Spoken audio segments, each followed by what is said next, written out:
welcome to Property Matters on Dublin South FM.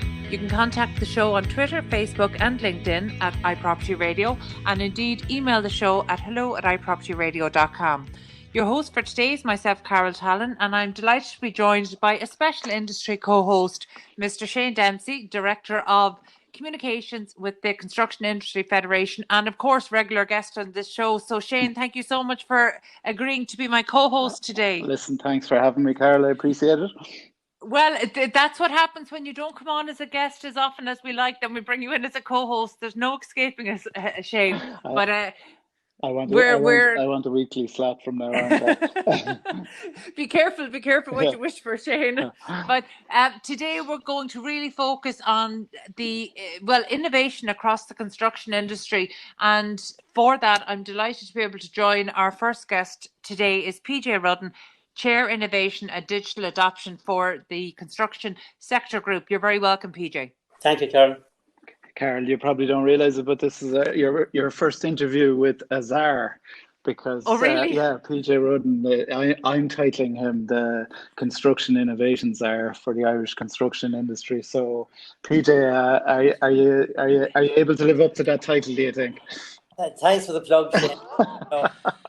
I'll try and live up to it, Shane. Thanks. Good. Well, PJ, you were appointed there recently as part of the Construction Sector Group's Innovation Subgroup. So these titles can be confusing sometimes, but the Construction Sector Group is literally the government's engagement vehicle for our industry. Any policy changes, any progress, any developments generally run through that. So what have you been doing so far? What has the progress been like on improving productivity in the construction industry? Okay, well, it's early days yet. I'm only in place in September, as you know, and what this is all about is about building the next generation of infrastructure under Project Ireland 2040 to accommodate a population of another 1 million people in the country, and that's aligned with the National Development Plan, which is an ambitious rollout of construction activities over the next 10 years at least. Valued at about 116 billion, which is a lot of money. So, if you like, the government are very concerned to ensure that this money is spent properly and well in a productive manner. And I've been appointed to implement the 7 priority actions from the KPMG productivity report, and that report more or less addressed the whole issue of productivity and efficiency in the construction industry, and we have to do learnings from across Europe and globally on the development of the construction industry as it moves into the next phase of digitization and innovation. And PJ, why is there such a focus now from government? For the last 10 years, the industry was kind of been recovering from the Great Recession, and there hasn't been much interest in the government, it's fair to say, in the industry. Why is there such a focus now on innovation and driving innovation in the industry? Well, I suppose it's because we're behind. Now, in fairness, you did refer to the very deep recession, which was far from a V recovery. It was very much an L-shaped recovery, if at all. And but I suppose the impetus, the catalyst for this new engagement with government and with innovation was the fact that when the National Development Plan was published in 2018, the government were well aware that the industry was still recovering from the previous recession, and the skill set. I mean, we lost, as you know, half our workforce to Australia and other English-speaking countries. Some of them came back, some of them did not. So there's a lack of skills in the country, but there's a real lack of innovation and digital adoption. And these 7 actions are intended to lift the industry to where they would have been had there not been a recession, I would have hoped. So a lot of work to do, but, the construction industry recognises this. And in fact, they, as you know, the CIF have been working on some of these actions for a couple of years, even before this all started. Very good. Yeah, sorry, Carol, go on, yeah. No, go ahead. Well, I was just going to ask PJ, you might just outline those 7 actions for people who aren't familiar. Right, okay. I'll deal with the 3 major ones first. 3 major ones are to guide the development of modern methods of construction, and I can come back to say what that's about, but it's more or less off-site construction. The second one is to have a construction technology centre. Ireland doesn't have one of those. It would be a centre of excellence for the construction industry where new methods would be tried and research. It would be a research institute, really. There is such an institute for the other main industries, such as food, manufacturing and electronics and so on, but none for the construction industry, and that speaks for itself, that is absolutely necessary. And the third major item is to digitise the construction industry through building information modelling, and that is to enable projects to be done better, to be done on time and within budget. And that's part of a major conversation, as you know, nationally at the moment. So it's to reskill, retool the industry to build the new national infrastructure in a much more efficient manner. And PJ, so you're saying there it's taken us back to the level we're at, and we might go into the 7 streams in a little more detail. But why historically has the industry been slow to innovate? And it's very much a global problem, from my understanding. Innovation and productivity levels are low generally in construction. That's correct.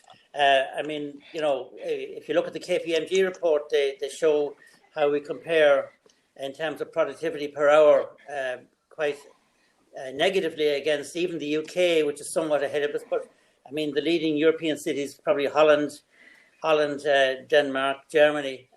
But globally, you're right, it is a problem globally, because if you read McKinsey reports on construction, they say that it's a low-tech industry globally, always has been. And why is this? Well, frankly, it's historical, and it's historical why we are below par, because unlike our next-door neighbour, the UK, and the other countries in Europe, we didn't have an industrial revolution in the 19th century. We were trying to get our freedom, and various other issues were on our minds at the country. In fact, we were hardly getting proper education at the time. So we're really doing catch up. As we know now, we're one of the fastest, if not hopefully still, when the COVID thing is over, I think we're second strongest growing economy in Europe again. So things are looking good. And, I think, though, the first plank in reforming something is to actually admit where the failure is, and the failure is not to adopt digitization, and we're still using pencils and rubbers, really, in some cases. And it's not as crude as that, because the industry, the larger firms, both contracting and consulting, have adopted building information modelling, BIM level 2. But BIM level 2 isn't innovation anymore. It's BIM 4, 5, 6, and 7 that will prevent any new major projects from becoming a talking point during the construction. And I won't mention one project in particular that's a matter of focus. But now I didn't tell Carol the other 4 actions, and they're important. One is to digitise the planning permission system. Another is to establish a digital network under the construction skill net, which Shane is very much part of, to reskill the industry, and also to address the serious issue of lack of gender balance in the industry. Another one is to identify funding for all of this in terms of Irish and European funding levels. And the other one is the Construction Research Forum, which the construction industry here have had underway in any event in the last 2 or 3 years, and are reporting early on that one. Very good. And I'd be kind of thrown out of the CIF if I didn't put this to you, that like innovation is driven by a kind of an interaction between the customer and the product or service provider. And in the case of the government, who have such an interest in, increasing productivity, is there really the willingness there to collaborate with the industry? Is there the flexibility in the contract and in the procurement process, to allow the industry to really innovate and take the little risk that might involve, developing a new product, service, or approach? We've seen our mech and elect sector and a number of other sectors really blossom because of their engagement with, you know, the large multinationals. Is that same kind of willingness to collaborate there amongst the government contracting authorities? Well, I do think that they accept that the government form of contract, public, the PwC, it was unfortunately brought in at the end of the last, we call it Celtic Tiger, and at the start of the recession, and it couldn't have happened at a worse time. That's been entirely reconfigured. I'm only in the role 3 months, and I detect that government are prepared to put their money where their mouth is. I detect that the industry is also very much challenged and able to come up to the plate. Time will tell. But, you know, so far in the last 3 months, of the 7 activities, we have the reports from the industry groups on 2 of those activities. And on the 3rd activity, we're hoping to go out to tender shortly for a 3rd level college involvement in the development of building information modelling, which is BIM. The other actions or activities, and I prefer to call them actions because it's a more powerful word to use than activities, that we would hope that these 7 priority activities can be put in place as a starting point to a new innovative industry within 2 to 3 years from now. PJ, thank you for going through all of that. I suppose I'm trying to position Ireland, you know, to see where we fall, and looking at the action steps you're doing, that all sounds very positive. But, you know, we're definitely late to the party here. You know, over the last number of years, we've seen the UK in particular, our closest neighbours, you know, we've seen them move forward with this. You know, I think back in, was it 2016 or 2017, they made BIM mandatory in all PPP projects. And then there was the appointment of advisors directly to address both construction technologies and indeed Proptech. So technology for the entire built environment, you know, not just construction, but all working in tandem. So do you, is there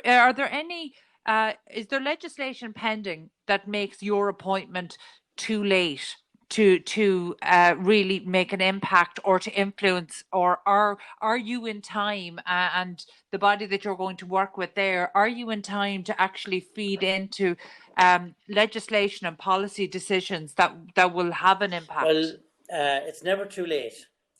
And my answer to that is that, you know, as Shane put his finger on it, the industrialised part of the construction industry are up to speed. The civil part, which was never industrialised, that have fallen behind. And in other words, you know, the people who do the buildings, I'm a civil engineer myself, so I'm part of what I'm saying is the weaker group. But the M&E people, their process, they have been working for years with the pharmaceutical industries, with the data centres, with the high-tech global international companies and the, you know, foreign direct investment companies, and they are up to speed. But, you know, building our roads, building our water, building our, you know, new airport and port infrastructure, there hasn't been the same incentive to be on time and within budget, and the whole, you know, system of government approval of projects was found wanting by the government themselves, in that there were too many approval stages, which slowed the project up. And of course, every time there was a new approval, something was added to it, which made it look like it was over budget. It really was a mess, and is a mess. But it's been, there are processes in place to clean up all of that now, and to move forward, and to make sure that there will be value for money going forward, and that this will help to rebuild Ireland. Great. Yeah, you know, Shane, I'm actually going to put a question to you if I can. I mean, you started by telling us, you know, about some of the barriers to adoption of offsite construction and modern methods of construction, and PJ has gone through some of the actions that the state is doing to address this. But can I just ask, almost from an interest point of view, as opposed to expecting there to be a set of outcomes already prepared. But, what can designers and manufacturers and suppliers in the offsite construction sector, what can they do to help?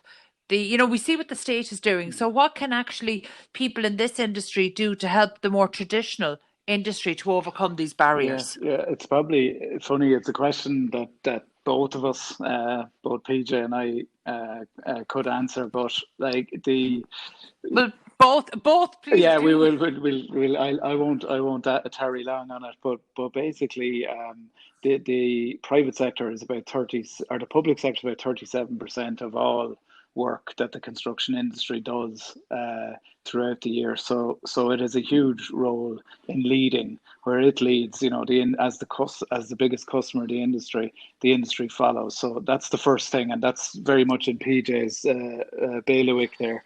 But the industry itself is obviously, like PJ has mentioned, there are frontier companies racing ahead with modular, working out the business model. I know you'll have people on talking about it later on. So it's really down to these pioneers to get the finance right, to get the product right, to get the sales pitch around it right, because there's always, when these new technologies and techniques come onto the market, there's always a reactionary kind of traditional view of them sometimes. So there needs to be a lot of work done to win the customers' hearts and minds, be it the consumer or the customer, i.e. the government or investors. So there'll be pioneers there and they'll lead the way. And it's so I'll deflect the question a bit to PJ, like getting SMEs to adopt, some of the technologies that are out there, such as BIM and Lean, and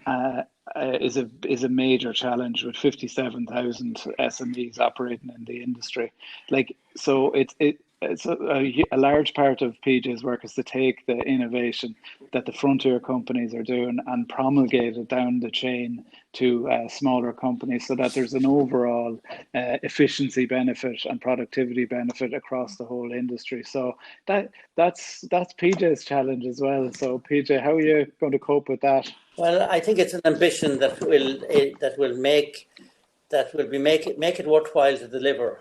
I mean, Carol asked, what must industry do? Industry must get on board with us on this journey of innovation and digital adoption. And, we need to upskill ourselves and ensure that we can show value for money. I mean, we've interrogated each of these, actions to see how viable they are and what their end game will be. And I'm quite satisfied as the chairman of the group that we have very, very viable, what we would call value propositions, very good reasons why, for the good of the country, that we need to do these things, but also for the good of the industry, and will lift the industry. And that's one of the reasons why the government is approaching this in looking for shared funding, both industry and government, and one complementing the other, so that, industry will be retooled and will be made more efficient and more productive and more profitable as a result of all these activities, which are partly funded by government. But but government put the money in up front in terms of the KPMG report, in terms of setting this group up, and it's quite a challenge. But I mean, every challenge creates an opportunity, and that's the way we're looking at it. We're looking at it. I suppose so. Yeah. I mean, you're right, Peter, that the sector that has, we'll say, embraced innovation most wholeheartedly, again led by their customer in some way and leading their customer thereafter, is the mech and elect side we mentioned, and they are an exemplar of the benefits of adopting innovative practices, because now our sector is kind of commanding a global niche now, and a niche sounds small, but at a global level we're talking billions here. So we've seen Irish construction exports increase 10% year on year over the last couple of years. We're now the second biggest export category for Enterprise Ireland. So there's a demonstration of the prize, and it's really about getting everybody along to join on the journey, no matter what size you are, Yeah, that's a great point, actually, Shane. Just when you talk about exports there, I can remember a number of years ago, the first time I heard your own Construction Industry Federation President, Tom Parlin, talk about how Ireland had moved from, effectively emigrating to actually being able to export skills in construction. And I thought that was so poignant because it really tells the story of the evolution of the industry. So while you might look at the technologies and say there's been slow adoption, there has been a lot of change over that time. And our frontier companies, the larger companies, we'll say the top 50 of our membership and in our top 50 list, they will be as productive and competitive and as tech driven as any other sector or any other company in the economy. It's just that it's getting that innovation out of them and getting it down into the subcontractors and smaller companies. And it's really, really difficult for a mid-sized company to go, dealing with the challenging business environment conditions that they face in Ireland. Very hard to get someone who's, struggling to see 2 or 3 years of a pipeline to go, stop doing that now and sit down here and talk to this guy in a white coat and let's develop, a new technology or innovation. It just is very, very challenging. So PJ's work is hugely important because that kind of sets up sections and different streams of researchers and industry leaders working together and the government. Oh, I'm sorry, Shane's line appears to have just broken out there. PJ, are you still with us? I think PwC were estimating the global construction market would go... Shane, I'm sorry. I think your line is actually breaking in and out there. Apologies about that. PJ, before we let you go, I appreciate you're only in your 3rd month in the role, and it's such an important role for the future of the industry. Can you give us some insights into maybe your initial plans or the initial tasks that you've set yourself for the first quarter of 2021? Yes, those plans have been set out, and we're on a roadmap to transform the industry, really. I don't want to exaggerate the transformation, but it certainly won't be in 5 years' time where it will be now, because what we're looking at is Ireland's recovery, which will be a treble recovery, a recovery from COVID, a recovery towards digitalisation, and a green recovery in terms of sustainability that we're seeking to embed. And it's that sustainability bit and the climate action bit that really is motivating a lot of our people on this project, in fact, because they know that that's going to be needed anyway, regardless of whether it's construction or any other industry. So this, I think my parting words would be that Ireland's recovery has to be green and digital, driven by investments in infrastructure, technology and in education. And that we're looking at a vision for an equitable, secure and sustainable transition to a digital society fueled by data.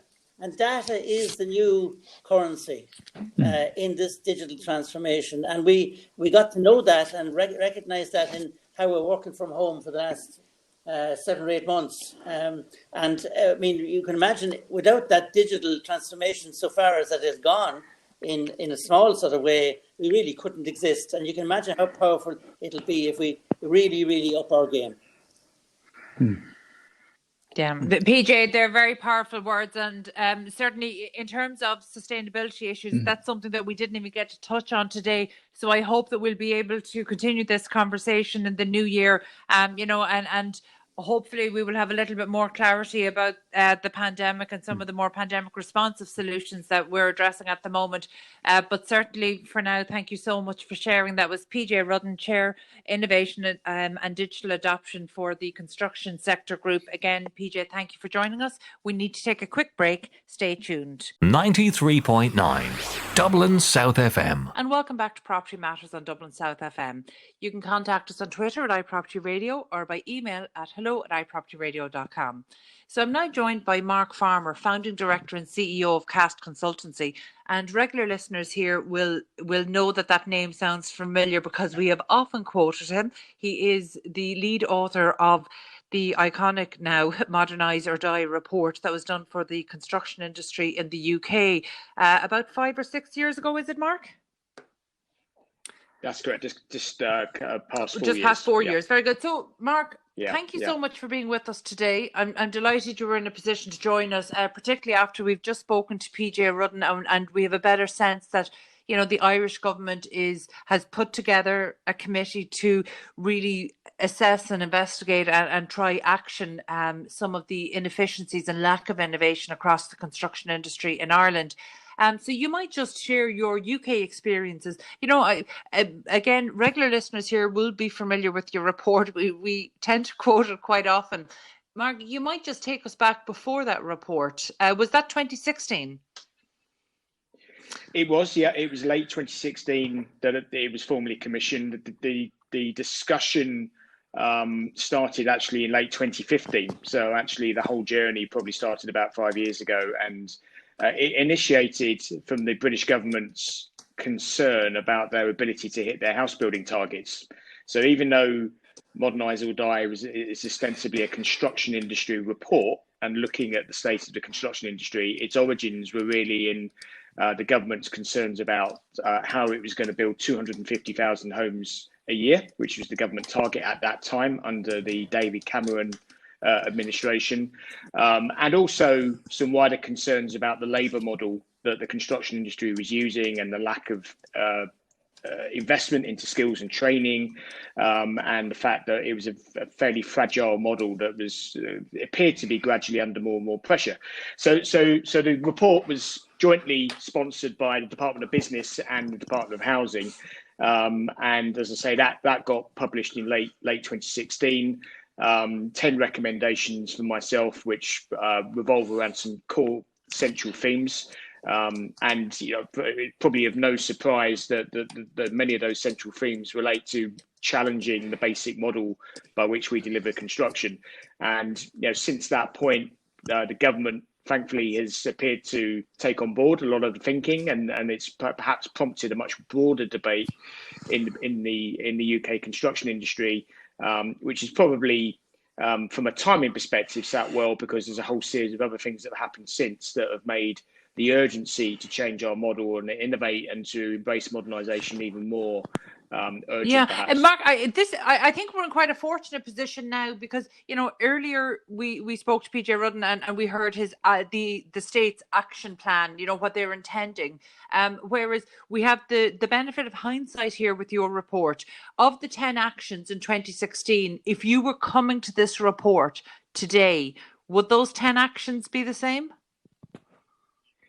Yes, I would actually say that there's nothing that's fundamentally changed my thinking in terms of the basic recommendations I put forward. And, just to rehearse some of those at a very top line level, I'm not going to go over them all, but it was all about creating a stronger partnership between government and industry. So government has a key role to play here in accelerating change. If you leave industry to change itself and to modernise, it's going to happen gradually over time, because the external pressures are now getting greater and greater, but it will take a long time. And what government has an opportunity to do with the right policy and the right thinking is to accelerate that change. And I said that one of the key themes that government should perhaps focus on is the whole concept of moving towards a pre-manufacturing model and adopting modern methods of construction. And I think that is a really important element of my thinking, because I know in the past there's been lots of discussion about, embracing collaboration, using collaborative contracts, using technology and digital. But to be honest, they were not anchored on anything that actually made it real. So it was really difficult to talk about collaboration or to talk about digital without saying, actually, we're going to hang all of that on a completely different way of building and delivering construction. And that is about moving activities from on-site to off-site or near-site, and using digital and using collaborative procurement as the means of delivery. So I think, to an extent, that was one of the key takeaways for me, which I absolutely has not changed my opinion in terms of the relevance of that kind of recommendation. The central theme to my recommendations probably is borne out, because MMC, modern methods of construction, is now one of the most talked about topics, if you like, in construction, both in the UK and increasingly internationally. Yeah, collaborative procurement. We hear procurement really being cited as one of the issues, one of the barriers to efficiency. And in terms of collaborative procurement, what does that look like between the government and the industry? Well, I think government has a role to play in leading from the front. So one of the things that I pointed out was that, government is one of the biggest procurers, one of the biggest clients of the industry from a public works perspective. There's 20 to 30% of total construction output is related to public works. So it has an opportunity to lead by example and saying we're going to procure differently. We are going to procure using modern methods of construction as a basic principle. We are going to procure using non-adversarial contracts. We are going to procure using digital as being a sort of key thread of how we brief and deliver our projects. And that started to happen. So back in 2017, the British government moved towards a presumption in favour of modern methods of construction for all of its major capital spending programmes. And it's only now we're starting to see the fruits of that in terms of the schools programme, what's going to be a new hospital building programme in the UK, and increasingly we're seeing the influence of government thinking into the house building programme as well, in terms of how it disposes of public land and how it uses its investment programmes. So collaborative procurement is about government saying we're going to do things differently. It is a combination of MMC, technology, and the right contract conditions. It's not any one of those three. It has to be all of those three together. And as I said in my recommendations, you should be using MMC as the key driver for change, because it's more tangible and physical, and it gets people thinking, well, how do we deliver MMC? Oh, yeah, we have to use collaborative contracts and we have to use technology. Mark, I remember a few years ago when BIM was being made mandatory on all UK PPP projects, just a couple of years ago. That definitely sent shockwaves across the Irish industry. There was a sense of, is the Irish government likely to follow? And if so, is the industry ready? And there was a definite sense that the industry was not ready. And I remember at that time going to a talk by, I think it was Ralph Montague of Arc Docs, who would definitely be one of the eminent figures in BIM technology across the construction industry here in Ireland. And I think at that time, a couple of years ago, he was quoting figures of tech adoption as being somewhere in the region of 15%, which is low across the entire industry. But how does that compare to where maybe the UK market was when BIM became mandatory on PPP projects? And I suppose the secondary part of that is, what did that do to the traditional sector or to the traditional industry? Did it have the capacity?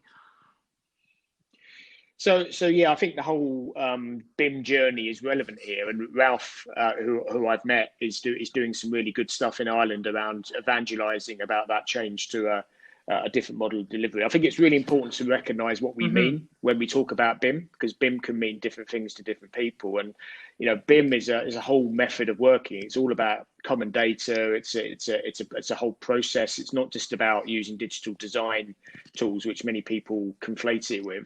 And the reality is that 15% benchmark that you said, UK wouldn't have been dissimilar from that in terms of where it was at the similar point on its journey. And I have to say, BIM is an integral part of enabling modern methods of construction and collaboration, because it is this whole process of how we work together and using technology as the glue.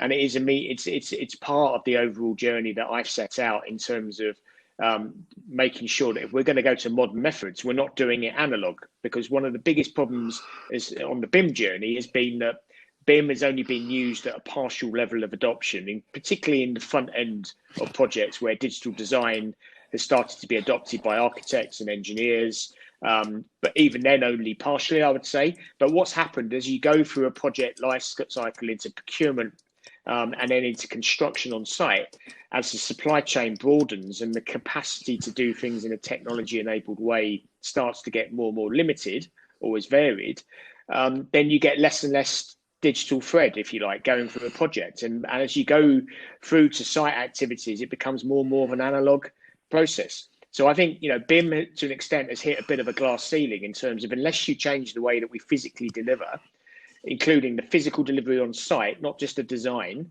then you're always going to go from a digital to an analog model.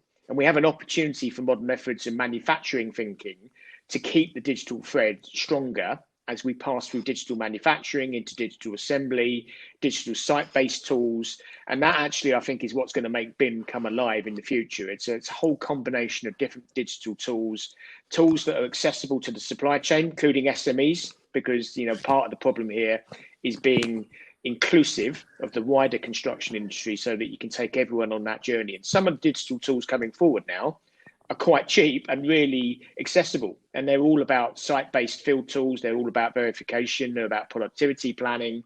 They're about information management. And if you can embed that into an ecosystem of digital tools using modern methods, then I think that's the way we're going to change our industry. Mark, that's so interesting, because there's a tendency to think of construction almost as not being comparable to any other industry, that it's out on its own and therefore it was somehow immune to the rules that it would need to adapt, and that it can't, it can't follow the process of digital transformation as we've seen across almost every sector.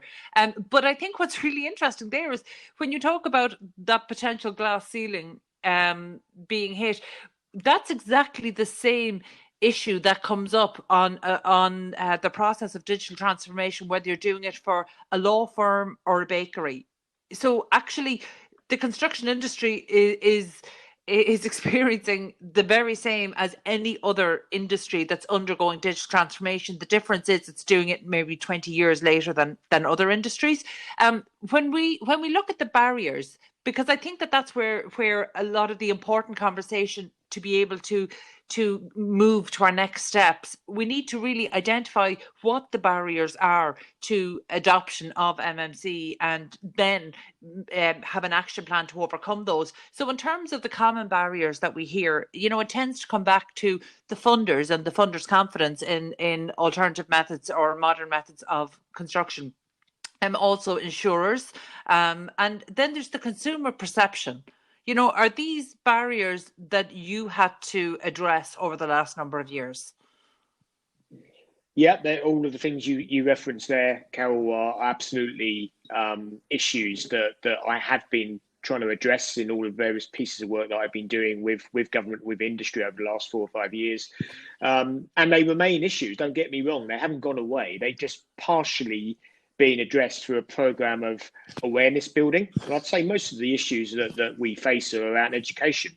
And it's about proving to industry and its stakeholders, including financiers, including insurers, and including the general public, who are going to be the recipients of some of the products that we deliver as an industry, that innovation is not something to be scared of. And actually, if it's done well, and it's done in a responsible fashion, then it should be a gateway to delivering better outcomes. We all know the problems that traditional construction is currently experiencing in terms of the quality problems that are increasingly prevalent, the skills and resourcing challenges we have in terms of getting enough competent people to work on construction sites. And that, should be a major concern for warranty providers, for insurers, and for the general public. And what we need to do is find a way of actually overcoming that. So the innovation that moves us towards MMC shouldn't be seen as a risk in the sense it's going to make things any worse. It's actually part of the solution to make sure we can better assure the quality of the outcomes we create. And that is particularly relevant. And, from a UK perspective, we've had obviously the Grenfell tragedy a few years ago to really bring this to the fore in terms of understanding how we build public confidence in our industry.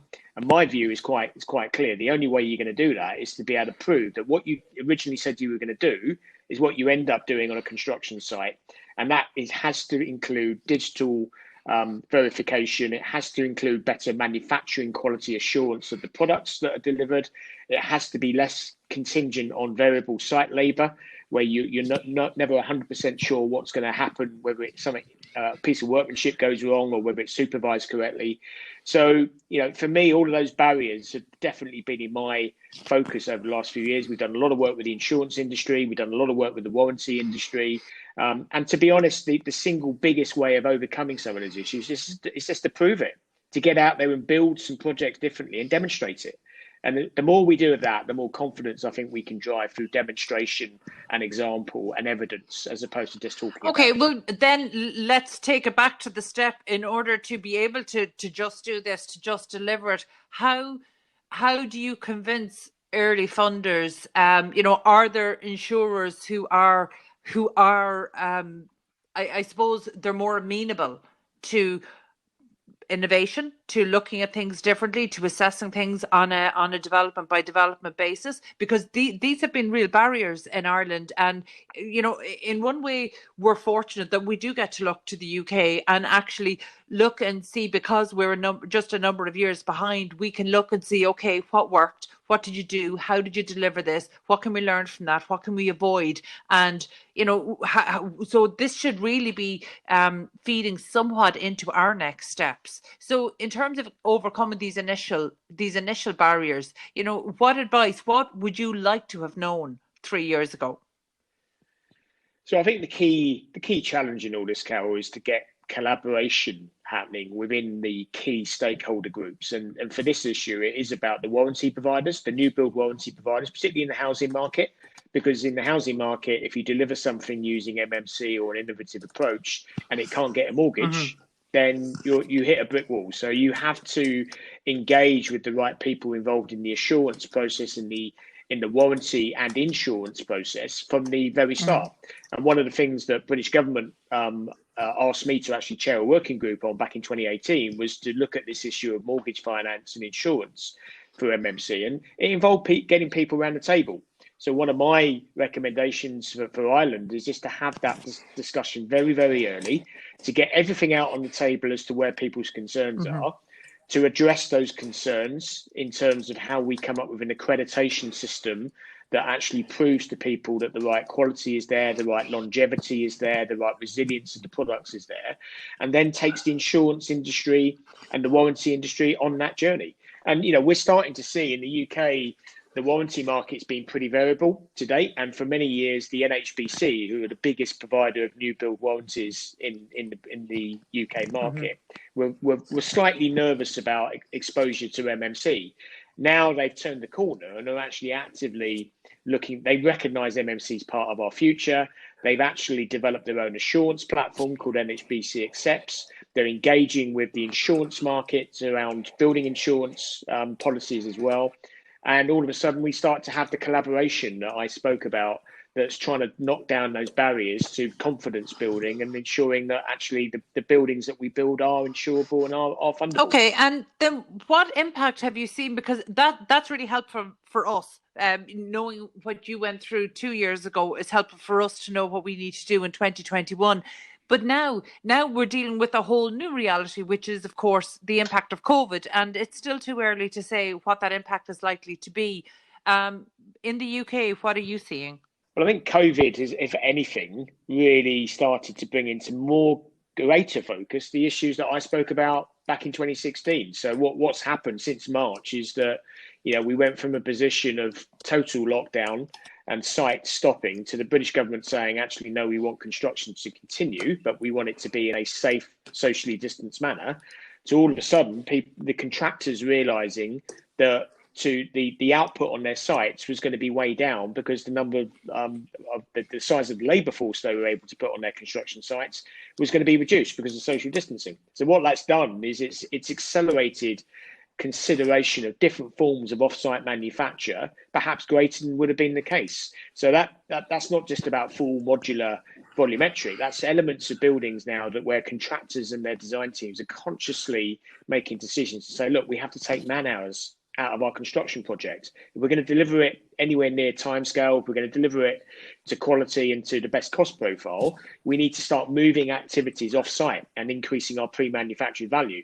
So we've seen that, we've got plenty of live projects where that's been exampled in the UK. You can see just the chit chat in the industry generally is that contractors are realising that if they're going to overcome the risks of COVID going forward around, the recurrence of lockdowns or partial tiering, then they have to get savvy with having been able to increase output with less labour on site, which is effectively all about MMC and doing things differently. In a way that almost brings us full circle, because while we're talking about inefficiencies in the industry, your report initially back in 2016 was prompted by labour market concerns, and they weren't UK labour market concerns, they were industry labour concerns globally. That there were fewer people coming into the industry. It was perceived as a less desirable industry. So in a way, it's bringing us full circle. But is that going to be enough? I mean, in terms of capacity, manufacturing capacity in the UK, do you have a sense of where the capacity is versus where it needs to be to move into MMC?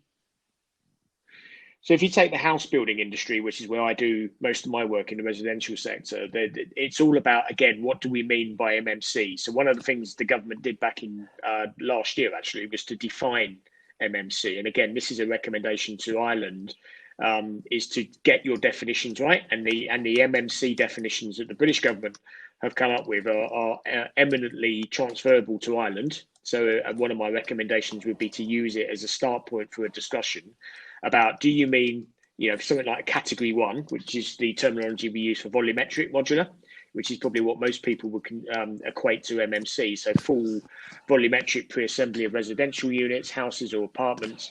But actually where the bulk and the capacity for full volumetric MMC in the UK is pretty limited.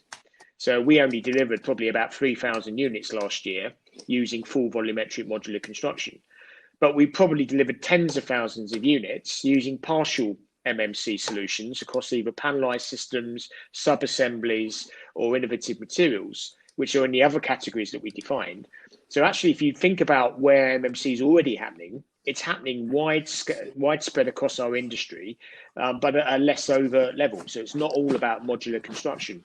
The capacity of the industry to deliver more is varied across all those categories, and you're not going to get an uptick in volumetric modular manufacturing unless that sector sees demand in front of it. So again, it comes back to government saying, do you know what, we're going to actually incentivize MMC, we're going to create more demand through public investment, including in housing. That's what the British government's done, particularly in the last few weeks. Actually, it's announced an affordable housing programme that will have an element of it mandated on the use of MMC.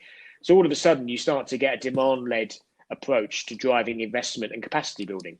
The industry won't increase its capacity unless it sees more demand for MMC. So it's a fine line between government playing a role to stimulate that demand, private clients recognising that is the way to go to get more certainty, particularly in a COVID environment on their projects, and then industry responding to that with more investment in factories or double shifting or new entrants coming into the market. Yeah, affordable housing is really the nut that we need to crack here, and so it's interesting to hear from a UK perspective, because that seems to be the recurring issue that can't be solved here in Ireland in terms of affordable housing. And there's so much conversation going on in terms of construction costs and maybe real construction costs versus the ancillary fees that feed back into the state. But it all comes back to capacity in terms of what is affordable housing. At the moment, we know in Ireland that this year we're on track to spend $500 million giving payments to private landlords to house our social tenants. Now, Ireland is a small country, so $500 million being paid to private landlords to house social tenants, that's not sustainable in the long term.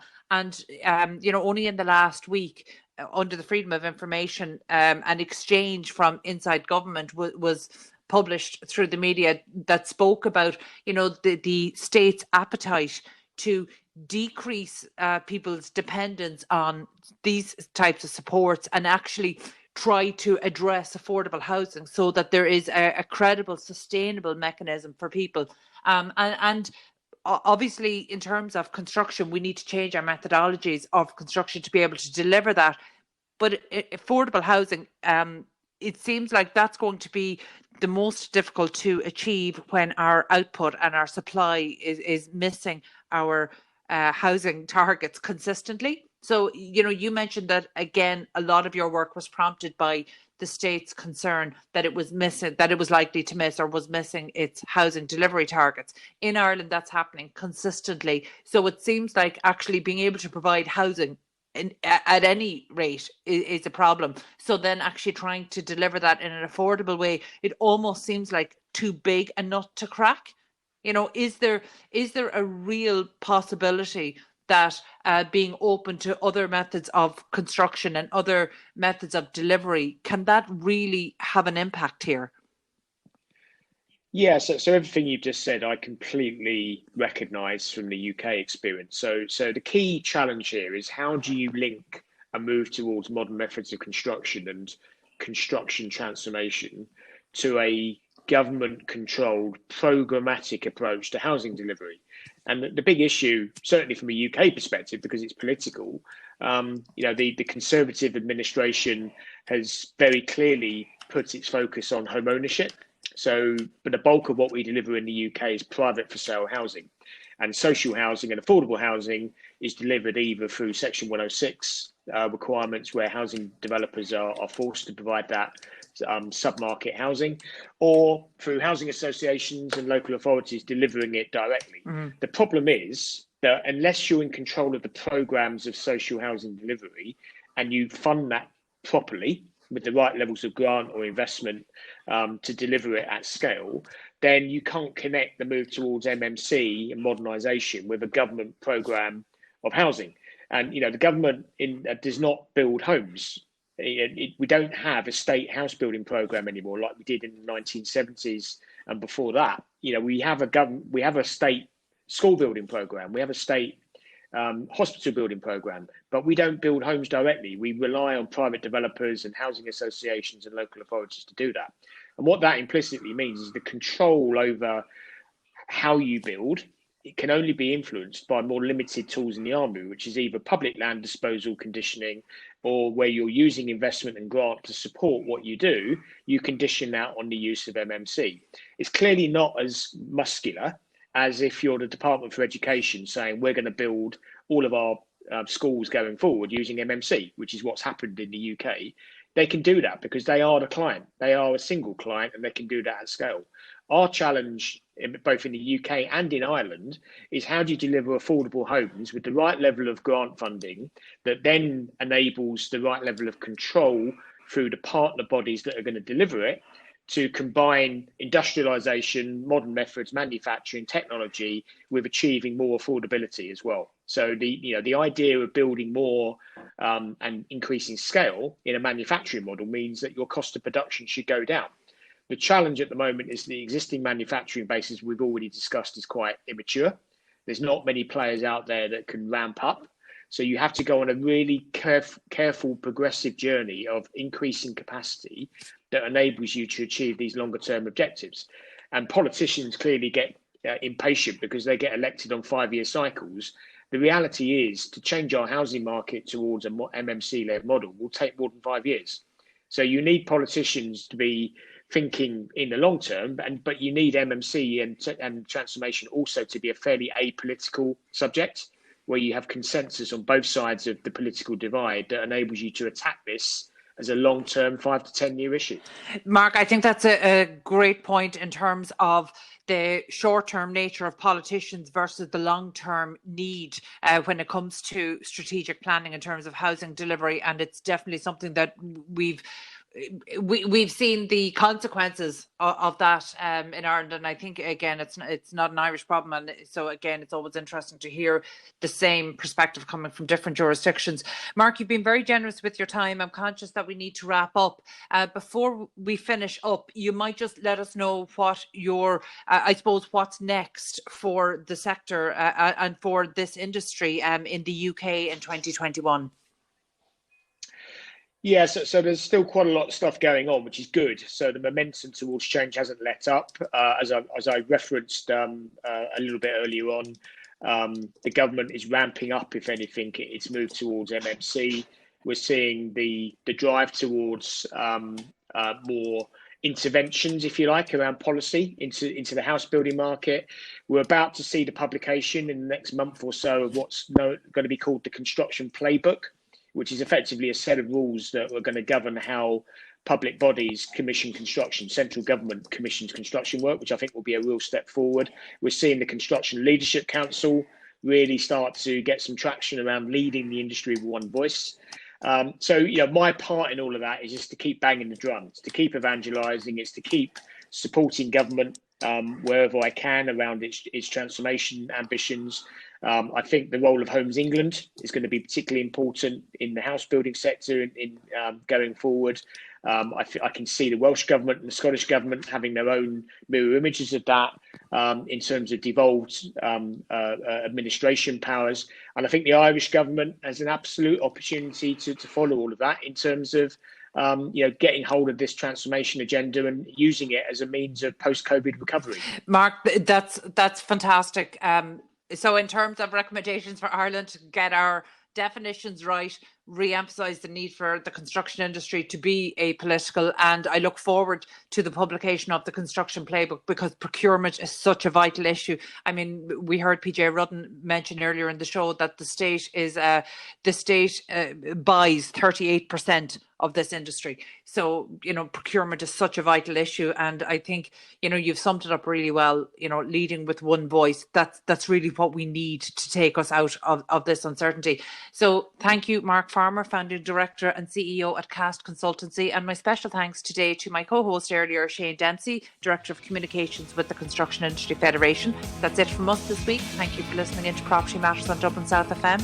You can get in touch with the show on social media at iProperty Radio, or indeed email the show at hello@ipropertyradio.com. Finally, my thanks to Peter Rice on sound and show producer Katie Tallon of Hear Me Roar Media. We're back at the same time next week. From myself, Carol Tallon, and all the team here, stay safe.